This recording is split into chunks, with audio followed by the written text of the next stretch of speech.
दोस्तों, यदि आपने भी केसीसी किसान क्रेडिट कार्ड बनवाया है या आपके पिता ने बनवाया था, आपके बाबा ने बनवाया था और उनकी मृत्यु हो गई है, तो जो पैसा आपने बैंक से लिया, उस पैसे को क्या आपको चुकाना होगा?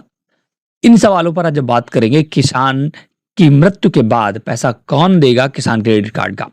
क्या बैंक का पैसा आप वापस नहीं करेंगे तो आपको खेत को नीलाम कर दिया जाएगा, आपके खेत की नीलामी होगी? इन सभी सवालों पर आज हम चर्चा करेंगे। बहुत ही इंपॉर्टेंट क्वेश्चन है दोस्तों, लाखों लोग केसीसी का पैसा लिए हैं और किसान की मृत्यु हो जाती है। किसान 1 लाख रुपए लेता है, वो धीरे-धीरे 3 लाख हो जाता है, 4 लाख हो जाता है, क्योंकि इस पर ब्याज दोस्तों पहले साल तो बहुत कम लगता है, बट फिर इस पर चक्रवृद्धि ब्याज लगने लगता है और ऐसे रकम बहुत ज़्यादा हो जाती है।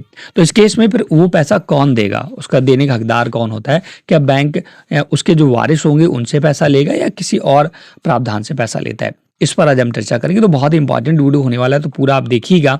और इसके लिए मैंने डिटेल चीज़ें पहले एनालिसिस की हैं, तब आपको बता रहा हूँ।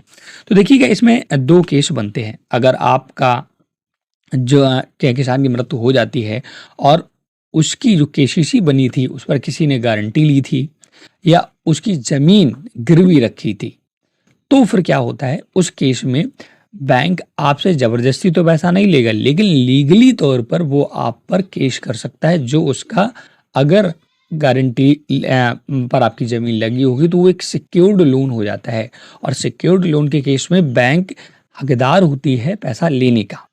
वही सेकंड केस क्या बनता है, अगर जब केसीसी बना है तो वहाँ ना तो कोई गारंटर है और ना ही आपकी जो ज़मीन है वो वहाँ पर गिरवी रखी है, तो वो अनसिक्योर्ड कैटेगरी में आता है। और अनसिक्योर्ड कैटेगरी का जो होता है लोन, वो दोस्तों बैंक को लेना बहुत ही मुश्किल हो जाता है।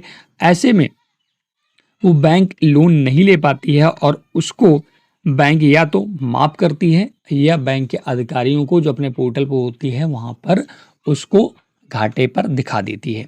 और भी मैं चीज़ें आपको डिस्कस करना चाहूँगा, ये केस कौन-कौन से बनते हैं। देखिएगा, अगर आपके केसीसी धारक की मृत्यु हो जाती है तो आपसे पहले बैंक मृत्यु प्रमाण पत्र की माँग करता है, तो आप उसे डेथ सर्टिफिकेट बनाकर दे देते हैं। अगर फिर बैंक क्या करता है, लीगल वो जो वारिस होगा, बैंक किसान के कानूनी वारिस से संपर्क करता है।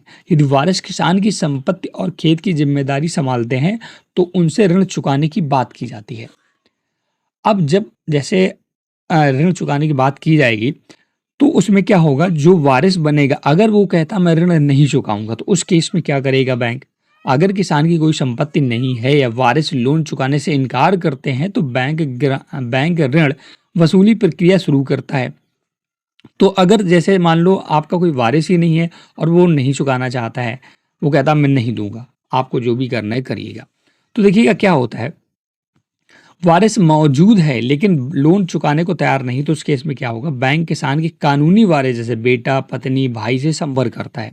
अगर वारिस कहते हैं कि खेत की जिम्मेदारी नहीं लेंगे या उनके पास लोन चुकाने के पैसे नहीं हैं तो बैंक को परेशानी होती है, परंतु बैंक जबरन वारिस से लोन नहीं वसूल सकता है जब तक उन्होंने किसी भी कागज पर गारंटर या सह ऋणकर्ता को बारोवर के रूप में साइन ना किया हो इन केस में। और दूसरा केस ये भी हो जाता है कि किसान कुछ ऐसे होते हैं जो केसीसी बनवा लेते बट उनके पास संपत्ति नहीं है, तो उस केस में क्या करते हैं, अगर किसान के नाम पर कोई ज़मीन या मकान या दूसरी संपत्ति नहीं है तो बैंक के पास कर्ज वसूलने का कोई ठोस आधार नहीं होता है।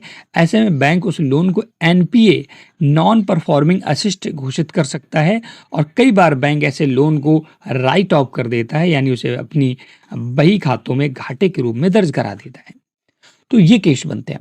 और एक सेकंड केस दोस्तों और बनता है, बहुत बार क्या हुआ, अभी हमारे गांव में केस हुआ कि एक हमारे मित्र ही थे, उनके पिता की डेथ हो गई, उनके पास केसीसी का लोन था, लगभग 3 लाख के आसपास लोन हुआ। तो बैंक ने क्या किया, हाँ, जो भी उनके 2 वारिस थे, 2 बच्चे थे, उनसे कांटेक्ट किया और उनको लुभावना ऑफर दिया कि आपका 3 लाख रुपए है और मैं आपका लगभग 2.5 लाख रुपए में सेटल कर दूंगा। तो उन्होंने कहीं से इंतजाम करके 2.5 लाख दिया। बट मेरे केस में एक और केस हुआ मेरे यहाँ पर, उन्होंने क्या बोला कि उनको भी लुभावना ये दिया गया बट उसने नहीं जमा किया और फाइनली वो केस पहुंचा लोक अदालत। तो वहाँ पर कम, जो इतना भी ब्याज मतलब कि पैसा लिया था उतने भी उन्हें सेटल करना पड़ा। जैसे कि 1 लाख रुपए किसान ने लिया था तो जो ब्याज बना 4-5 साल का वो फिर किसान नहीं देगा, मतलब उसका वारिस नहीं देगा, सिर्फ लोन ही चुकता करेगा। इन केस में ये होता है।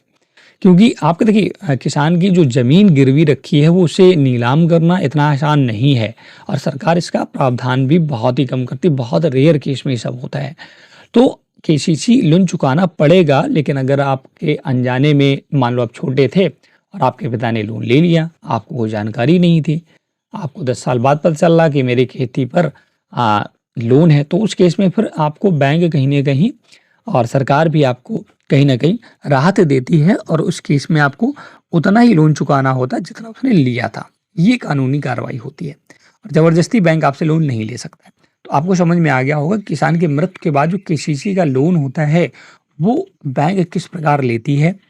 बैंक का लेने के और भी तरीके होते हैं वहाँ पर दोस्तों। जब किसान क्रेडिट कार्ड बनाया जाता है तो वो क्या होता है जो किसान क्रेडिट कार्ड है उसका इंश्योरेंस करा लेती है बैंक, तो वो इंश्योरेंस कंपनी से भरपाई कर लेगी। या अगर फसल बीमा किसान का होगा तो फसल बीमा के आधार पर भरपाई कर लेती है बैंक, अपना कहीं ना कहीं से पैसा भरपाई कर लेती है। या कभी-कभी गवर्नमेंट दोस्तों केसीसी का पैसा माफ़ कर देती है, तो वो जो माफ़ किया गया है पैसा उससे भरपाई कर लेती है। तो ये सारे प्रावधान होते हैं। मैं आशा करता हूँ कि आपको डिटेल वीडियो सारी समझ में आ गई होगी। तो अगर वीडियो पसंद आया है तो प्लीज़ वीडियो को लाइक शेयर ज़रूर करें। कोई भी डाउट है तो कमेंट सेक्शन में पूछ सकते हैं। चैनल हिल बिंदी को सब्सक्राइब नहीं किया है तो ज़रूर कर लें। Thanks for watching.